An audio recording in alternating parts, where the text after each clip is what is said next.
नमस्कार सभी को, विश्लेषण में आपका स्वागत है। हम टेस्ट सीरीज कर रहे थे, टेस्ट नंबर 10 चल रहा था हमारा और उस टेस्ट के हमारे 40 क्वेश्चन हो चुके थे। उसी टेस्ट को हम कंटिन्यू करेंगे आगे, लेकिन उसके पहले मैं कुछ बता दूं। जो अभी तक हम टेस्ट कर चुके हैं उसका रिवीजन जरूर कर लेना, वीडियो के साथ या फिर वैसे भी कर लेना।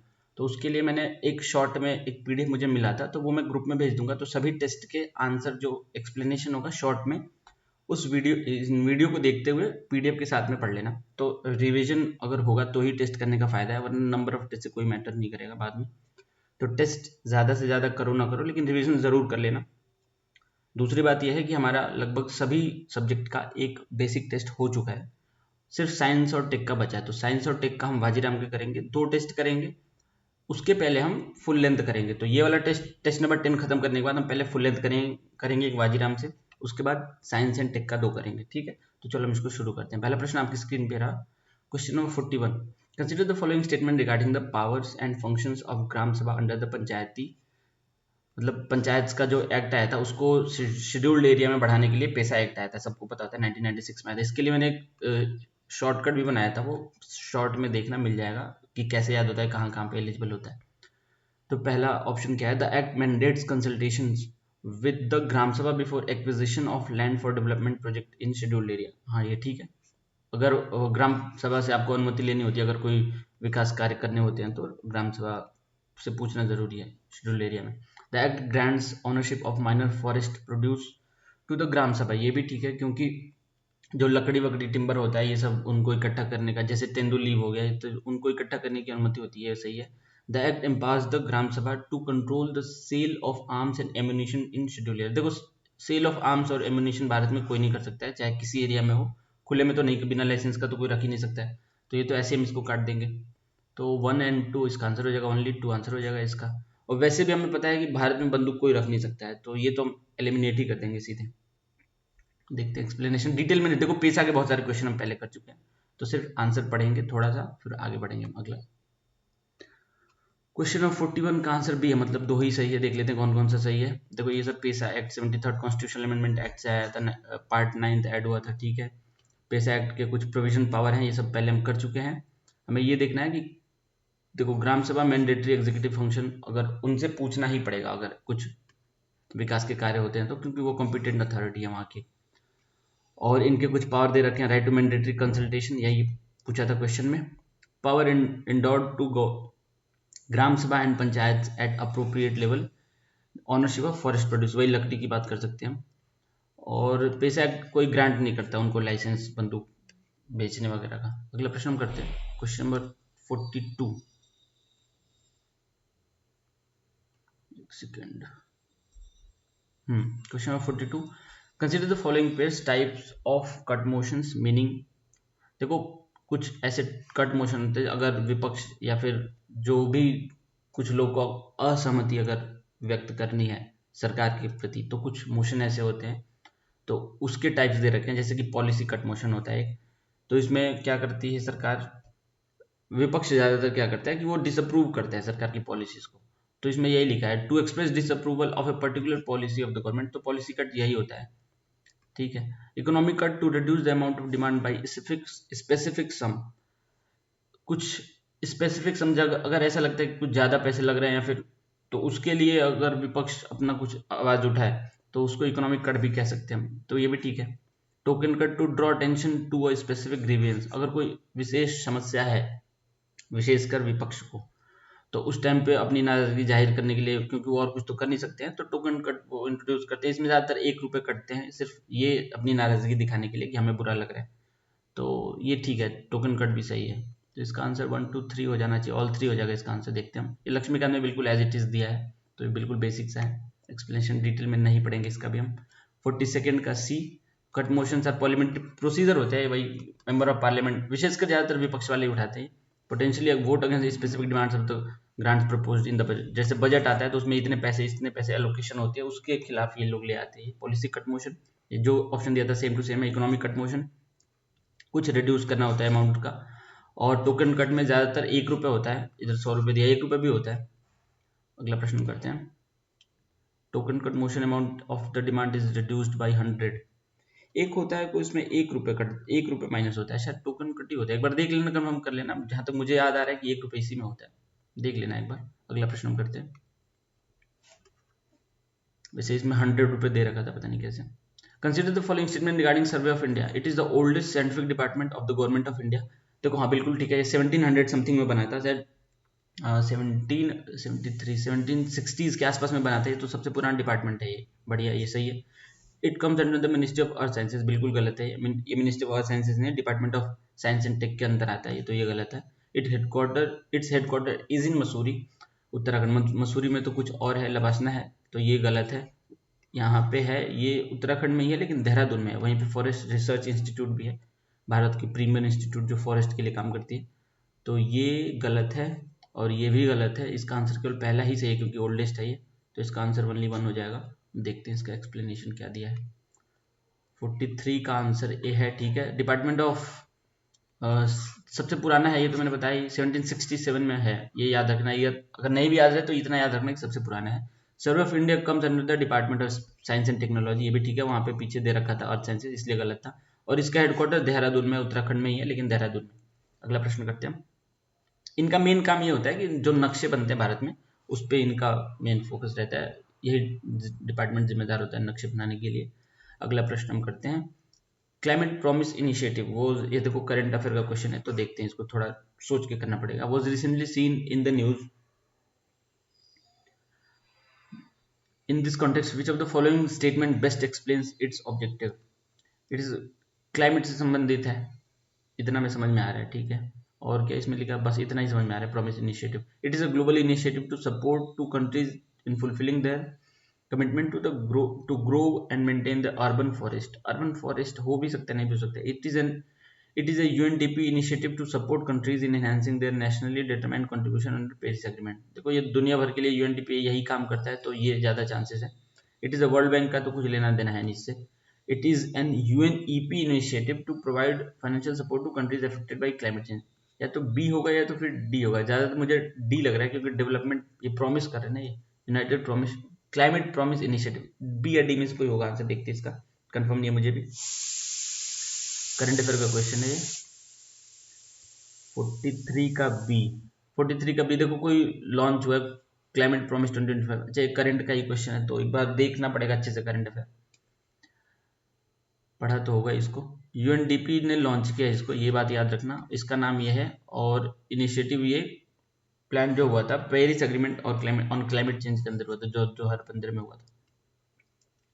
भारत को इसमें रिप्रेजेंट किया होगा जो हमारे पर्यावरण मंत्री भूपेंद्र यादव ने, वही जाते हैं ऐसी चीज़ों में, ठीक है। अगला प्रश्न करें। इसमें 120 कंट्री का सपोर्ट है और 35 कंट्री पार्टनर्स हैं, तो ये भी इंपॉर्टेंट है, ये भी याद रखना। दे सकता है ऑप्शन में, यूपीएससी में ऐसे क्वेश्चन पूछ सकते हैं। पिछली बार भी पूछा था 100 करके कुछ क्लाइमेट से रिलेटेड, तो ये क्वेश्चन इंपॉर्टेंट भी है, याद रखना ये क्वेश्चन। अगला प्रश्न करते हैं, question number 45। The provision of, फिर से पेशा क्वेश्चन। पेशा पे अब तक हम मुझे लगता है 15-20 क्वेश्चन तो कर ही चुके हैं टोटल टेस्ट में।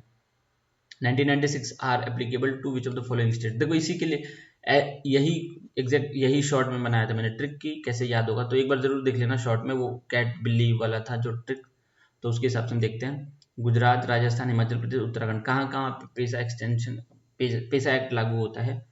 तो इसमें से अगर हम एलिमिनेट कर दे जो हमारा था कैट झूमर वाला, तो वहां से अगर हम एलिमिनेट करते हैं तो उत्तराखंड हमारा ऐसे एलिमिनेट हो जाएगा।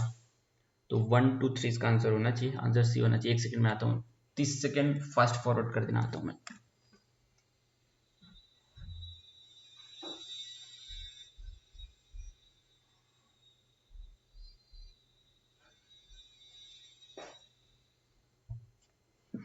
तो इसका आंसर सी होना चाहिए, देखते रुक जाओ आंसर इसका हम। क्वेश्चन नंबर 45 का सी। देखो वो ट्रिक से ही मैंने किया, ये ऐसे याद नहीं भी हो तो उत्तराखंड में नहीं है पैसा एक्ट लागू होता है, अगर नहीं याद है तो ट्रिक से कर लेना, इसमें पढ़ने का कुछ है नहीं। अगला प्रश्न हम करते हैं। इतने सारे स्टेट्स हैं और इसका मैंने ट्रिक बनाया था कैट झूमर का, शॉर्ट में जाके देख लेना। अगला प्रश्न करते हैं, question number 46। In the context of Council of Ministers, consider the following statement. Ministers in India have both collective responsibility to the House of People and individual responsibility to the President. Collective responsibility तो होता है parliament के लिए, president के लिए तो नहीं होता है, तो इसको हम अभी हटा के रखेंगे। आगे देखते हैं। In the case of death or resignation of the incumbent prime minister and the other cabinet minister can assume his or her charge without the dissolution of the council minister। देखो ये तो गलत है। अगर प्रधानमंत्री इस्तीफा या किसी कारणवश प्रधानमंत्री पद का खाली होगा तो पूरा मंत्रिमंडल भंग हो जाता है, ये तो पक्का है। अब पहले में देखना है हमें कि कैन एज्यूम लिखा है ना इसने, हिज और charge without dissolution of the council minister, तो ये मेरे हिसाब से गलत है। पहला, minister in India have both collective responsibility to the house of the people, मतलब कि Lok Sabha, and individual responsibility to the president. ये मुझे गलत ही लग रहा है, देखते हैं इसका आंसर। क्वेश्चन है 46 क्वेश्चन है ना ये, तो सेकंड तो देखो गलत है, या तो इसका आंसर ए हो जाएगा या तो फिर डी हो जाएगा। ए का चांसेस ज्यादा है क्योंकि पार्लियामेंट लोकसभा का तो लिखा ही इन्होंने, तो ए सही हो सकता है। देखते हैं आंसर इसका, 46 का ए ही आंसर है, ठीक है। तो आर्टिकल 74 में मेंशन किया है कि काउंसिल ऑफ मिनिस्टर होगा, उसको लीड करेगा प्राइम मिनिस्टर, ये सब कहानी हमें पता है।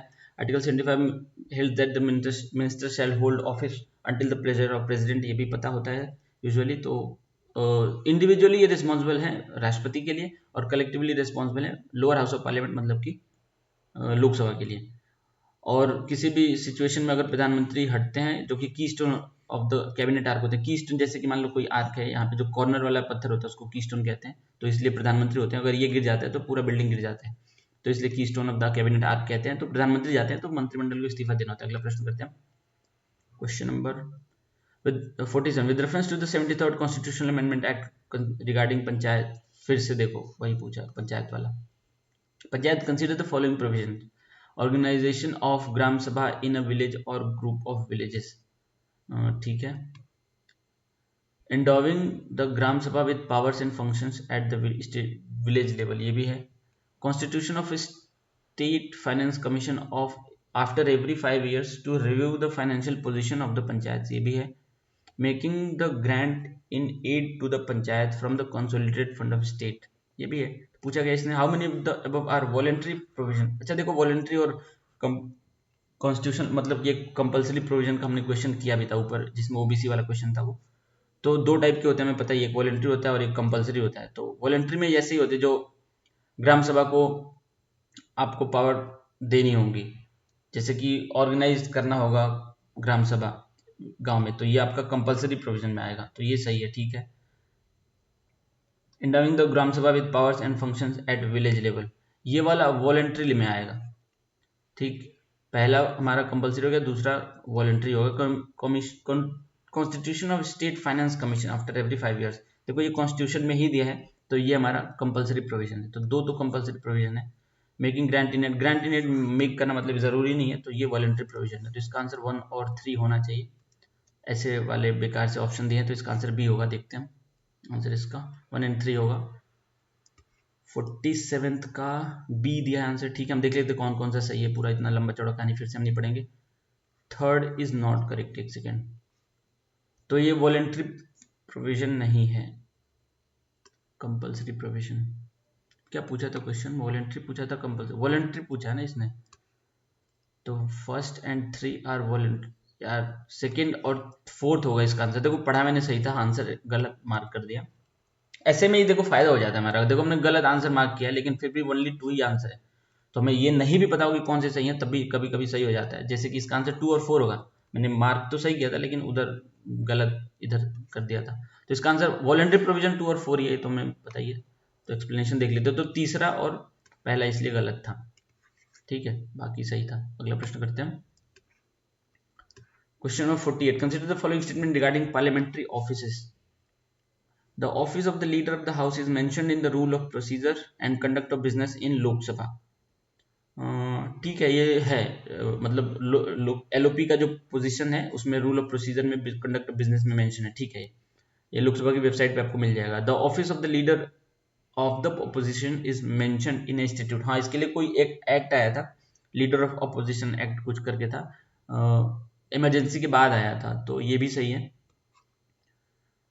Office of the whip is mention in the constitution of India, whip का कहीं मेंशन नहीं है, ये एक मतलब प्रथा चली आ रही है विप का, तो ऐसा कोई मेंशन नहीं है लेकिन होता है। तो ये तीसरा को हम काट देंगे, इसका आंसर ओनली 1 और 2, तो ओनली बी हो जाएगा, ओनली 2 आंसर होगा, पहला और दूसरा सही है। एक्सप्लेनेशन देखते हैं, वॉलंटरी प्रोविजन ऑफ द अरे यार ये तो वही वाला क्वेश्चन है। 48th का B, leader of the house जो होता है प्रधानमंत्री होते हैं, ठीक है। तो और दोनों में अलग अलग होते हैं, जैसे कि लोकसभा और राज्यसभा में अलग अलग लीडर ऑफ द हाउस होते हैं। अभी फिलहाल शायद अभी कौन है, प्रधानमंत्री जी हैं, और राज्यसभा में शायद पीयूष गोयल है, देख लेना एक बार, वो तो वैसे पूछेगा ना ऐसा question. Leader of the opposition जो होते हैं 10% ऑफ टोटल मेंबरशिप का उनके पास स्ट्रेंथ होना चाहिए। तो अभी फिलहाल आदरणीय राहुल जी हैं लोकसभा में, और उसमें मल्लिकार्जुन खड़गे जी हैं राज्यसभा में। Position of the leader of the opposition is recognised by the salary allowances. देखो ये वाला एक्ट जो था इमरजेंसी के बाद आया था 1977 में, एक्ट याद हो जाए तो कर लेना। इससे भी मतलब उसको शक्ति मिलती है एलओपी को। और विप का कहीं पे भी मेंशन नहीं है कॉन्स्टिट्यूशन में, तो पार्टी डेजिग्नेटेड रूल होता है, ये एक प्रोविजन अब है, अंदर की बात है, कॉन्स्टिट्यूशन में नहीं दिया। अगला प्रश्न करते हैं। With reference to the global great backyard bird count GBBC, ये भी करंट अफेयर का क्वेश्चन है 2024, consider the following statement, it is organised by UNEP that collects bird sightings and help scientist track bird populations and distribution. देखो पढ़ के logically तो सही लग रहा है, आगे देखते हैं। India participated in this exercise for the first time in 2024। तो ऐसा अगर कुछ नेकी भलाई का काम हो रहा होगा तो भारत पहली बार तो नहीं जा रहा होगा, ऐसा सोच सकते हैं, मुझे भी नहीं पता इसका exactly answer. As per GBBC, West Bengal reported the highest number of species in India. West Bengal में ज़्यादा चिड़िया, सुंदरबन, तो ये भी संभव है। तो इसका आंसर 1 और 3 तो मुझे लगता है, तो ओनली 2 होना चाहिए। देखते हैं आंसर इसका। वैसे मैं ये क्वेश्चन करता नहीं, पेपर में आता तो देख लेते एक्सप्लेनेशन। 49 का आंसर ए दिया है, मतलब कि ये GBBC हर साल होता है 4 दिन के लिए फरवरी में, और इसको कराया है इन 3 लोगों ने मिलके। इतना स्पेसिफिक में नहीं जाना है हमें। भारत पार्टिसिपेशन करते आ रहे देखो 1998 से, मतलब ये हमारा सोच हमने सही था कि पहली बार नहीं होगा। और दूसरी बात, वेस्ट बंगाल में सबसे ज़्यादा पक्षी की प्रजाति मतलब मिला है, तो ये भी ठीक है। सुंदरबन ही इसका रीज़न होगा, तो ये भी हमने सही सोचा था। तो गलत कौन सा था? पहला वाला गलत था, क्यों गलत था पहला वाला? यूएनईपी इसको नहीं करा रहा है, 3 लोग अलग अलग मिलके करा रहे हैं, उनका नाम दे रखा है पीछे, पॉज करके उसको पढ़ लेना। अगला प्रश्न करते हैं। With reference to the nomination of Rajya Sabha members, consider the following statement. The President nominates 12 members to the Rajya Sabha for a 6-year term. 12 लोगों को करते हैं, ठीक है, हाँ बिल्कुल ठीक है। जैसे कि अभी सुधा मूर्ति जी हैं, वो भी नॉमिनेटेड है, तो ऐसे 12 लोगों को राष्ट्रपति नामित करते हैं जो कला, स्पोर्ट्स या कुछ विशेष योगदान हो उनका कम्युनिटी में, सोसाइटी में, तो उनको नॉमिनेशन करते हैं। अगला देखते हैं। Nominated members of the Rajya Sabha have the right to vote in the election of the vice president. ये गलत है, इनके पास नॉमिनेटेड जो मेंबर होते हैं ये वोट नहीं करते हैं। लेकिन जब इम्पीचमेंट आएगा, जैसे वाइस प्रेसिडेंट को हटाना होगा, उस टाइम पे ये वोट करते हैं। तो ये याद रखना, वोट नहीं करते हैं इलेक्शन के टाइम पे, लेकिन उनको निकालना होगा तब ये वोट करते हैं। तो पहला तो ठीक है, ओनली 1 हो जाएगा इसका आंसर। ये भी बेसिक क्वेश्चन है, एक्सप्लेनेशन नहीं देखेंगे बहुत डिटेल में, अगर सही होगा आंसर तो। 50th का आंसर ए है। देखो सुधा मूर्ति के संदर्भ में पूछा ही भी है इन्होंने, तो ये 12th नॉमिनेटेड मेंबर बनी है राज्यसभा की। ये काफ़ी पॉपुलर हैं, इसलिए मुझे भी आता है इनका। और 6 साल का टर्म होता है। रेजिग्नेशन करना होता है इनको राष्ट्रपति को देके, या फिर किसी की मृत्यु हो जाए तो वो बात अलग है। आर्टिकल 80 में इनका मेंशन है। और जैसे स्पेशलाइज नॉलेज वाले लोगों को लेते हैं। Election of the president article 54 करता है, election of vice president article 66 करता है। अगला प्रश्न करते हैं। और इसमें नॉमिनेटेड मेंबर्स इंक्लूड होते हैं इलेक्टोरल कॉलेज में, वाइस प्रेसिडेंट में, और लेकिन राष्ट्रपति में एक्सक्लूड होते हैं, याद रखना। अगला प्रश्न करते हैं। Question number 51। Question 51, consider the statement regarding the Registrar General and Census Commissioner of India. The Registrar General and Census Commission of India operate under the Ministry of Statistics Program and Implementation. देखो ये जो office है ये काम करता है गृह मंत्रालय के अंदर, तो एमओएसपी के अंदर नहीं काम करता है, तो ये गलत है। क्योंकि अगर आपको याद हो सीए एक्ट आया था जब, तो बहुत बवाल हुआ था, तो गृह मंत्रालय को ही लोग बोल रहे थे कि मतलब इस्तीफा दें गृह मंत्री, ऐसा कह रहे थे, तो क्योंकि इससे डायरेक्ट रिलेशन था, तो ये गलत है। CANRC NPR ये सब इससे ही रिलेटेड है, तो गृह मंत्रालय ऐसे भी हम सोच के कर सकते हैं। अगला देखते हैं। The office is responsible for conducting decadal census in India. ये ठीक है, ये डिकेडल सेंसस करते हैं ये, और ये बताते हैं कि मतलब कितना जनसंख्या बढ़ रहा है घट रहा है, ये सब। Sample survey sample registration system overseen by this office provides the estimate of death and birth, ये भी ठीक है. Registrar General and Census Commissioner is involved in maintaining census involved in maintaining NPR, हाँ नेशनल पॉपुलेशन रजिस्टर मेंटेन करना होता है इनको, ये ठीक है. देखो जो भारत में 60 दिन से ज़्यादा रुकता है उसको पॉपुलेशन में काउंट करते हैं लोग एनपीआर में, ठीक है. एनआरसी अलग चीज़ है, एनपीआर अलग चीज़ है, बेसिक सी बात है, ये अलग से पढ़ लेना, यहाँ पे बताने कोई मतलब नहीं है. तो इसका तीनों ही सही है, दो तीन चार, इसका आंसर सी होना चाहिए. एक्सप्लेनेशन देखते हैं. 51st का आंसर सी है. रजिस्ट्रार जनरल सेंसस कमीशन अगर नहीं भी याद होता है तो ऐसे याद कर लेना कि जब भी नागरिकता वाली बात आई थी, जनसंख्या वाली बात आई थी, तो उस time minister of home affairs ही घेरे में था लोगों के, तो वहाँ से हम डिड्यूस कर लेंगे कि मॉस्पी नहीं है, मिनिस्टर ऑफ होम अफेयर्स है. और हाउसिंग पॉपुलेशन सेंसस भी यही करते हैं, सिविल रजिस्ट्रेशन सिस्टम भी यही करते हैं, जिसमें कि डेथ और बर्थ सर्टिफिकेट वगैरह बताते हैं कितने लोग का जन्म हुआ है, कितनी मृत्यु हुई है. और mortality rate, maternal mortality rate भी ये काउंट करते हैं सैंपल रजिस्ट्रेशन सिस्टम के थ्रू. एनपीआर डेटा भी यही मैनेज करते हैं. इसमें दिया नहीं है वैसे, 60 दिन का होता है लिमिट, 60 दिन से ऊपर जो रहता है वो पॉपुलेशन में काउंट होता है. भारत में अगर कोई 60 दिन से ज़्यादा रहता है तो ये फैक्ट है. अगला प्रश्न करते हैं. Question number 52. The doctrine is based on maxim what cannot be done directly cannot be done indirectly. मतलब अगर कुछ काम सामने से नहीं कर सकते आप तो उसको घुमा के भी नहीं कर सकते.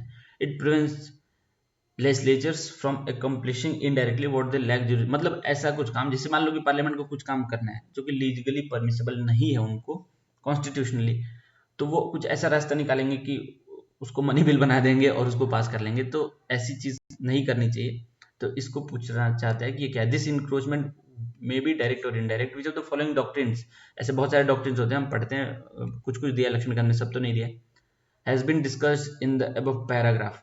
इसको हम कहते हैं, उसी लेजिस्लेशन को अलग रंग दे देना, इसको कहते हैं डॉक्ट्रिन ऑफ कलरेबल लेजिस्लेशन कहते हैं. डॉक्ट्रिन ऑफ रिपेंजेंसी तो वो होता है जैसे मान लो कि कोई दो लॉज में अगर कन्फ्लिक्ट है जो कि स्टेट और सेंट्रल ने बनाया है, तो जो सेंटर वाला होगा वही प्रिवेल कर जाता है. तो ये तो हमें पता है, रिपेंजेंसी नहीं होगा. और पिथ और सब्सटेंस मतलब होता है कि डॉक्ट्रिन ऐसा जो ऐसी कुछ कानून बना दे पार्लियामेंट की उनके अधिकार क्षेत्र से ही बाहर है, तो वो उनकी कॉम्पिटेंसी नहीं, तो उसको पिथ और सब्सटेंस कहते हैं. और दूसरा एक जो दिया लास्ट में, जो डॉक्ट्रिन ऑफ हार्मोनियस कंस्ट्रक्शन होता है, इसका मतलब ये है कि कुछ कॉन्फ्लिक्ट अगर हो जाते हैं स्टेट और सेंट्रल लॉज के बीच, तो उसको मिल बैठ के इनको सॉल्व करना रहता है, तो उससे रिलेटेड है. तो ये नहीं है, इसका डॉक्ट्रिन ऑफ कलरेबल लेजिस्लेशन ही होगा. आंसर इसका बी होगा. देखते हैं एक्सप्लेनेशन क्या दिया है 10th का, सॉरी 52nd का. 52nd का बी आंसर दिया है, doctrine of colour label legislation. तो जो हम सीधे नहीं कर सकते हैं वो हम ऐसे भी नहीं कर सकते. जैसे मान लो कि दरवाजे से अगर अंदर नहीं जा सकते हम किसी के घर में, तो हम खिड़की से चले जाएं, तो उसको हम कहेंगे कलरेबल लेजिस्लेशन. बाकी ये कहानी पढ़ लेना, अब ये मैंने बताई सब. अगला प्रश्न पॉज करके पढ़ लेना. In the context of Indian parliament which of the following statement best describes kangaroo closure. देखो कंगारू क्लोजर मतलब ये होता है कि वो हमने ऊपर देखा था अभी ना, कट मोशन, ऐसे वाले मोशन, तो वैसी चीजों को हम कंगारू क्लोजर कह सकते हैं. कि एक होता है जैसे कंगारू होता है, उनका पाउच होता है. चलो को पढ़ते हैं पूरा, फिर समझाने में आसान होगा. It is one when the undiscussed clause of the bill or a resolution are put to vote along with the discussed one due to want of time. ये हो सकता है. The clause of a bill or lengthy resolution are grouped into part before the commencement of the debate. नहीं, ये नहीं होगा, before the commencement of the debate नहीं होगा. Only important clause are taken up for debate and voting, and the intervening clauses are skipped over. हाँ ये हो सकता है, यही होगा. देखो जैसे कुछ इंपॉर्टेंट चीजें होती है, जैसे कोई बहुत बड़ा बिल है 2-3 हज़ार पेज का है, तो उसको पूरा पार्लियामेंट में पूरा कोई पढ़ेगा नहीं, तो कुछ उसके जो इंपॉर्टेंट एक्सट्रैक्ट होते हैं उसी क्लॉजेस को ले लेते हैं डिबेट के लिए, बाकी स्किप कर देते हैं. तो ऐसी चीजों को हम कंगारू क्लोजर कहते हैं. और इसका कंगारू से भी रिलेशन है, जैसे कि कंगारू से इसका कैसे नाम पड़ा है, शायद वो कंगारू लीप करते हैं ना, जैसे जंप करते हैं, शायद उसी से इसका नाम पड़ा है. तो जैसे मान लो यहाँ पे कंगारू है, तो यहाँ पे अगर उसको जाना है तो पैदल चल के नहीं जाएगा, यहाँ से वो जंप लेके यहाँ पे जाएगा, तो जो बीच का रास्ता गैप है, तो वैसे ही ये कुछ चीजें छोड़ के यहाँ पे कूद जाते हैं, इसलिए इसका नाम कंगारू क्लोजर है, जहाँ तक मुझे पता है. तो इसका आंसर सी ही होना चाहिए. मैटर हैव बीन सफिशिएंट, ये सब नहीं होगा. देखते हैं आंसर इसका 10th सॉरी 53rd का आंसर सी है। क्लोजर मोशन कट शॉर्ट करने के लिए होता है ये। Simple closure close by compartment, kangaroo closure वही होता है कि स्किप कर देना होता है।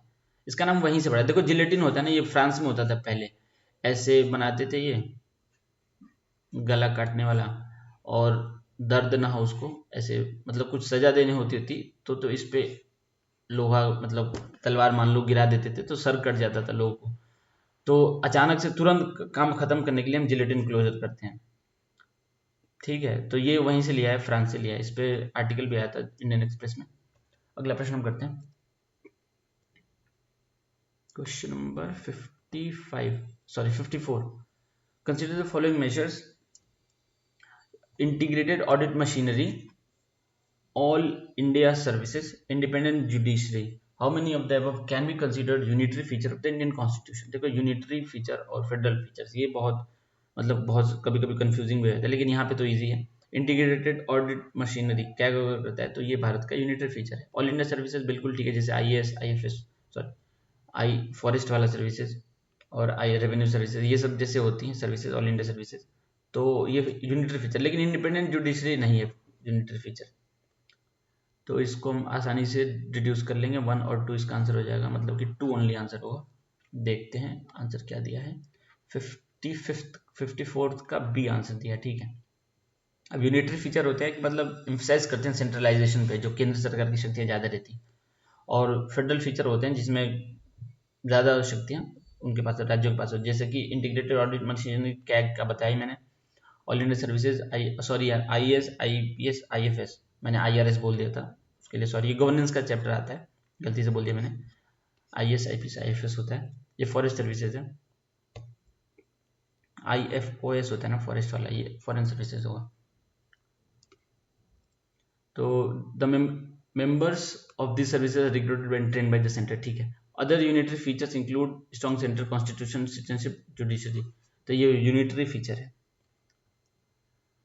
और फेडरल फीचर आता है इंडिपेंडेंट जुडिशरी। दोनों में जुडिशरी आ रहा है, लेकिन देखो ये देखने वाली बात है, ये इंटीग्रेटेड जुडिशरी है तो फेडरल फीचर यूनिटरी है, इंडिपेंडेंट है तो फेडरल है, ठीक है। अगला प्रश्न हम करते हैं, consider the following statement regarding the Prime Minister of India. Constitution requires that a person must prove his majority in the Lok Sabha before he is appointed as the Prime Minister. बिल्कुल गलत है, पहले भी appoint कर सकते हैं, बाद में राष्ट्रपति कह सकते हैं कि आप साबित करिए सदन में अपना बहुमत, तो ये गलत है। तो पहला तो गलत ही हो गया हमारा। A person who is not a member of the either of the House of Parliament can be appointed as the Prime Minister for 6 months. ठीक है, ये तो सही है। उसके पहले आपको किसी सदन का सदस्य होना चाहिए। Resignation or death of an incumbent prime minister automatically dissolve the council of minister, ये सही है। तो इसमें पूछा गया which of the following statement are not correct. अच्छा नॉट करेक्ट पूछा है ना, तो इसमें से कौन सा गलत है, पहला ही गलत है, सिर्फ इसका आंसर ओनली 1 हो जाएगा। इजी क्वेश्चन है, देखते हैं हम। 55th का ए है, इसमें क्या ही पढ़ना है। देखो 75 आर्टिकल फिर से वही रिपीट हो रही है बात। अब इन्होंने दिल्ली कोर्ट केस दे रखा है कि मतलब पहले भी मेजोरिटी प्रूव करने से पहले भी आप अपॉइंट हो सकते हैं प्रधानमंत्री। इसके ना एग्जाम्पल भी दे सकते हैं, दिए हैं कुछ इन्होंने, श्री चरण सिंह, श्री VP सिंह, श्री चंद्रशेखर, श्री PV नरसिम्हा राव, श्री अटल बिहारी वाजपेयी, श्री देवेगौड़ा, इन सब लोगों को पहले अपॉइंट किया गया है, तो बाद में इन्होंने अपना वो प्रूव किया मेजोरिटी पार्लियामेंट में। तो ठीक है, सुप्रीम कोर्ट 1997 में क्या कहता है, इसको पॉज करके पढ़ लेना। रेजिग्नेशन ऑफ डेथ और इनकमेंट प्राइम मिनिस्टर, इससे डिसॉल्व हो जाता है पूरा काउंसिल ऑफ मिनिस्टर। इस पे क्वेश्चन अभी जस्ट हमने कुछ देर पहले किया था। अगला प्रश्न करते हैं, क्वेश्चन नंबर कौन सा है, question number 56। Recently, the government has allotted GI tags to some product in this context. Consider the following pairs. रूपकशी तर्कस, देखो ये क्वेश्चन ऊपर कर चुके हैं, किसी टेस्ट में किया हमने। रूपकशी तर्कस, इसको मैंने बताया था, रूप तारकसी मतलब तार का काम हो रहा था, और ये शायद वहां का था, उड़ीसा का था, तो ये गलत हो गया, बंगाल का तो नहीं है। बांग्लार मसलिन, तो ये तो नाम से ही बांग्ला रहा है, तो बंगाल का ये तो हो गया, तो दोनों ही गलत हो गया। रीसा टेक्सटाइल ये सही है, त्रिपुरा का रही है। इसमें इसका मेन फीचर ये है कि इनको GI टैग तो मिला, ये रीजन इसका ये है कि जैसे जब लड़कियां एडोलेसेंस में जाती हैं तो इनका एक त्रिपुरा में अलग से प्रथा है, वहां पे शायद सेलिब्रेट करते हैं शायद, तो वो एडोलेसेंस में जब बच्चे से चाइल्डहुड से एडोलेसेंस में मूव करती हैं लड़कियां, तो उनको अलग से परिधान पहनाया जाता है कपड़ा, उसको रीसा टेक्सटाइल कहते हैं। और भी इसका कभी कल्चरल और ट्रेडिशनल सिग्निफिकेंस है। त्रिपुरा में काफ़ी पॉपुलर, तो इसका आंसर तीसरा होना चाहिए, मतलब कि only only only one pair. देखते हैं आंसर क्या दिया इसमें। 56 का आंसर बी होना चाहिए। 56 का बी है, ठीक है। और ये रूप कसी तरीके से हमने ऊपर किया हुआ है, तो इसको दोबारा नहीं पढ़ने वाला हूँ मैं। बंगाल, बंगाल इसका तो नाम से ही समझ में आ रहा है, क्राफ्ट मेड ऑफ कॉटन है ये। आंध्र प्रदेश नरसपुर, ये भी हमने ऊपर किया था क्वेश्चन किसी टेस्ट में। मध्य प्रदेश का रतलाम रिला लहसुन है ये। आसाम से, ये जल्दी मिला होगा, मजूली, वहाँ पे जो आइलैंड है उसके नाम पे पड़ा है, मजूली मास्क और मजूली मैन्युस्क्रिप्ट पेंटिंग। त्रिपुरा का जो मैंने रीजा टेक्सटाइल बताया और रीजन बता ही दिया। Telangana Hyderabad lac bangles. देखो जो चूड़ी होता है ना, ऐसे जो बन जाता है उसके अंदर एक भरते हैं लाल कलर का होता है, उसको लैक कहते हैं, तो ये हैदराबाद को मिला इसके लिए। गुजरात का कच्छ रोगन क्राफ्ट यही था जो हमने क्वेश्चन किया था उसमें। उड़ीसा का था, आंध्र प्रदेश वाला था, और एक कोई था जो ऊपर किसी टेस्ट में क्वेश्चन था, तो ये हम कर चुके हैं। अगला प्रश्न करते हैं। अंबाजी मार्बल, व्हाइट मार्बल भी पूछ चुका है पहले। देखो रिपीट हो रहे क्वेश्चन काफी। Consider the following statement with reference to the power of the speaker of an assembly. The speaker can exercise casting vote only in the case of a tie. ठीक है, तो ये तो सही है, ठीक है। The speaker decides whether a bill is a money bill और not, his decision is final. ठीक है, ये भी मनी बिल स्पीकर ही डिसाइड करता है। जैसे कि आधार को इन्होंने मनी बिल करके पास कराया था, उस पर भी काफी विवाद हुआ था, तो स्पीकर ही डिसाइड करता है कि क्या मनी बिल है क्या नहीं बिल है। Speaker is the final interpreter of the provision of the constitution of India within the assembly. देखो final interpreter of the constitution होता है सुप्रीम कोर्ट, लेकिन ये पूछा है विद इन द असेंबली, तो असेंबली के भीतर सुप्रीम कोर्ट का कोई रोल नहीं है, वहां पे जो इंटरप्रिटेशन होगा वो स्पीकर ही करेगा, तो ये बात भी बिल्कुल ठीक है। तो इसका आंसर होना चाहिए 1 2 3, तीनों सही था, तो ऑल 3। और इसका एक्सप्लेनेशन बिल्कुल नहीं पढ़ेंगे, अगर आपको इच्छा होगी तो पॉज करके पढ़ लेना, सिर्फ आंसर देखेंगे हम। 57 का सी है, और ये लंबी चौड़ी कहानी पढ़ लेना पूरा रोक के। अगला प्रश्न करते हैं, मूव कर देता हूँ मैं, पढ़ना हो तो पढ़ लेना। Question number 58, consider the following subjects.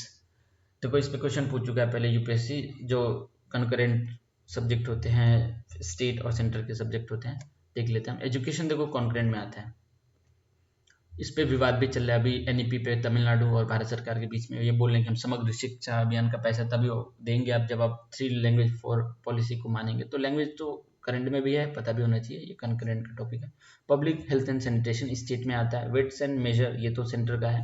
Protection of wild life and birds, wild life and birds, wild life and bird जहाँ तक मुझे लगता है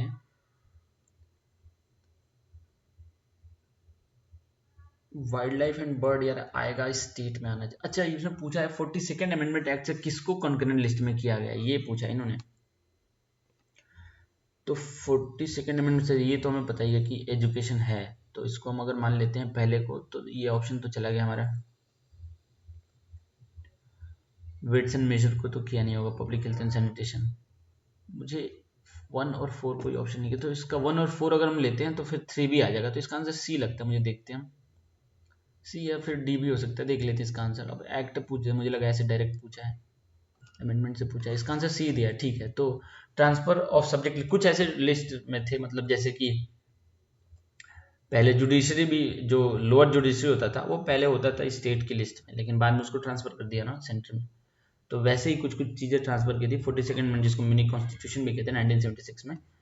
तो उस टाइम पे ट्रांसफर जो चीज़ें हुई हैं, जैसे कि एजुकेशन हुआ है, weights and measure. Weight and measure तो देखो पूरे देश में एक होना चाहिए, तो उसके लिए किया होगा। और जैसे कि रुपी का सिंबल पे भी बवाल मचा था, तो वो भी, ये सब चीज़ें जो स्टैंडर्ड है वो तो एक होनी चाहिए। Protection of wild animals and birds, forest status before 1976 कुछ और था, फिर चेंज करके उसको कंकरेंट में डाल दिया था, क्योंकि विवाद होते होंगे ना, कुछ राज्य बोलेंगे हम ये नहीं करेंगे वो नहीं करेंगे, तो उनको संभालने के लिए।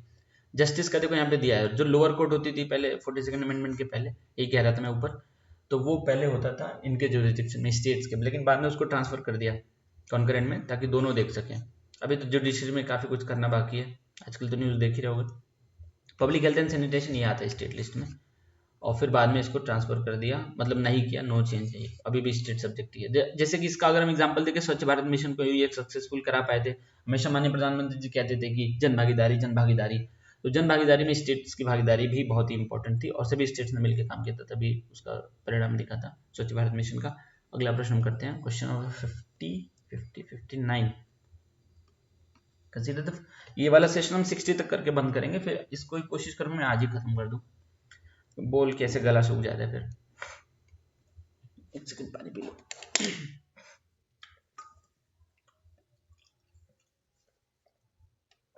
Consider the following personalities: Sardar Vallabh Bhai Patel, Devi Lal Morarji Desai, George Fernandes. How many of the above held the post of deputy prime minister of India? देखो सरदार पटेल थे पहली बारी, मतलब पंडित जवाहरलाल नेहरू के साथ में ही थे। देवीलाल देखो एकमात्र ऐसे व्यक्ति हैं जो 2 बार, ध्यान से सुनना, 2 बार भारत के vice president sorry prime minister बने हैं और 2 बार अलग अलग प्रधानमंत्री के अंदर बने।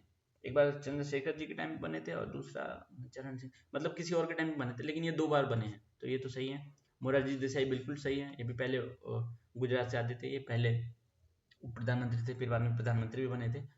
जॉर्ज फर्नांडिस भारत के विदेश मंत्री थे, काफी पॉपुलर हैं ये, अगर जानते आप हिस्ट्री पढ़ते हो मॉडर्न वाली इंडिपेंडेंस के बाद, तो जॉर्ज फर्नांडिस का नाम बनता है। अटल बिहारी वाजपेयी के साथ में भी इनका मतलब बढ़िया था। तो इसका आंसर फोर्थ को अगर हम काट देंगे तो ओनली 3 हो जाएगा आंसर। ये भी हम इसका एक्सप्लेनेशन नहीं पढ़ेंगे, इजी क्वेश्चन है ये, पोस्ट इंडिपेंडेंस अगर पढ़ा हो तो। 59 का सी है, पहली बार सरदार पटेल बने थे, उसके बाद मोरारजी देसाई भी बने थे 1967 में। और देवीलाल जी का दिया नहीं है क्या इसमें? देखो देवीलाल इन्होंने दो बार बने थे। देखो only deputy prime minister to represent, इन्होंने साफ लिखा नहीं है, बोथ पार्टीज, मतलब कि 2 अलग अलग प्रधानमंत्री के टाइम पे। और सबसे लेटेस्ट में लाल कृष्ण आडवाणी जी बने थे, जो अटल जी के साथ में बने थे। उसके बाद से कोई भारत में उप प्रधानमंत्री बना नहीं है। 1999 से 2004 तक जो सरकार चली थी उसकी बात कर रहे हैं। अगला प्रश्न करते हैं, यही लास्ट होगा इस सेशन का। Operation undertaken by India towards evacuating its nationals from Haiti to the Dominican Republic is called. देखो हेती में बहुत ही ऐसे वहाँ पे उग्रवाद मतलब हंगामा चल रहा है, अभी भी आज के टाइम पे भी चल रहा है। तो भारत सरकार ने वहां से कुछ अपने नेशनल्स को निकाला था और उसका नाम था, देखो देवी शक्ति तो हुआ था यहाँ पे हुआ था, शायद अफगानिस्तान में हुआ था, जो सिख पॉपुलेशन बची थी उनको ले आने के लिए हुआ था। ऑपरेशन गंगा में पता है ये कोरोना यूक्रेन युद्ध के टाइम पे हुआ था, वहां से ले आने के लिए यूक्रेन से लोगों को, जो लोग स्टूडेंट्स विशेषकर जो फंस गए थे, नदियों के नाम पे ही था। उसके बाद मदद किया था इन्होंने, मदद भी कहीं पे शायद यमन वगैरह में था ये। और इंद्रावती हुआ था ये वाला जो हैती का नाम है, हैती में हुआ था ये। तो इंद्रावती देखो नाम पड़ा है, नदी बहती है रिवर इंद्रावती, जो उड़ीसा में शायद ओरिजिनेट होती है और फिर छत्तीसगढ़, महाराष्ट्र, फिर तेलंगाना में जाके गोदावरी नदी में मिल जाती है ये नदी इंद्रावती, तो उसके नाम पे उस नदी के नाम पे पड़ा है। तो इसका आंसर डी होना चाहिए, देखते हैं हम। 60th आंसर डी देख लेते हैं, 60th का आंसर डी है, ठीक है। अब इंद्रावती ये लोगों को 12 लोगों को निकाला है बस, इसके लिए अलग से नाम दे दिया। वंदे भारत भी एक इन्होंने चलाया था कोरोना के टाइम पे। और ऑपरेशन गंगा 2022 में चलाया है ये यूक्रेन से लोगों को निकालने के लिए। ऑपरेशन देवी शक्ति देखो इंडियन अफगान में जो माइनॉरिटीज है, विशेषकर पंजाबी जो सॉरी सिख पॉपुलेशन थी वहाँ पे, और गुरु ग्रंथ साहिब को भी लेके आए थे लोग। तो उस टाइम जब तालिबान का टेक ओवर हुआ था तो ये ऑपरेशन शक्ति था। ऑपरेशन राहत इन्होंने चलाया था यमन में, देखो यही कह रहा था मैं। तो ये वाला सेशन हम यहीं पे एंड करते हैं। इसके बाद याद रखना हम ये खत्म करने के बाद साइंस का करेंगे, साइंस का 2 टेस्ट वाजीराम के करेंगे, ताकि साइंस हमारा नहीं हुआ है बेसिक का तो वो हो जाएगा। और उसके बाद हम फुल लेंथ पे आ जाएंगे और सिर्फ फुल लेंथ ही करेंगे। किसी का इंस्टीट्यूट का वाजीराम से शुरू करेंगे, बाकी देखेंगे क्योंकि उसके टेस्ट सही है, मतलब वाजीराम वाले। तो यहाँ तक देखने के लिए thank you very much for watching. अगले सेशन में मिलते हैं। देखो टाइम नहीं मिल पा रहा है इसलिए सभी मतलब कर पाना थोड़ा मुश्किल हो पाएगा, जितना हो पाएगा हम करेंगे, बाकी तो लाइक शेयर सब्सक्राइब कर लेना। Thank you very much for watching.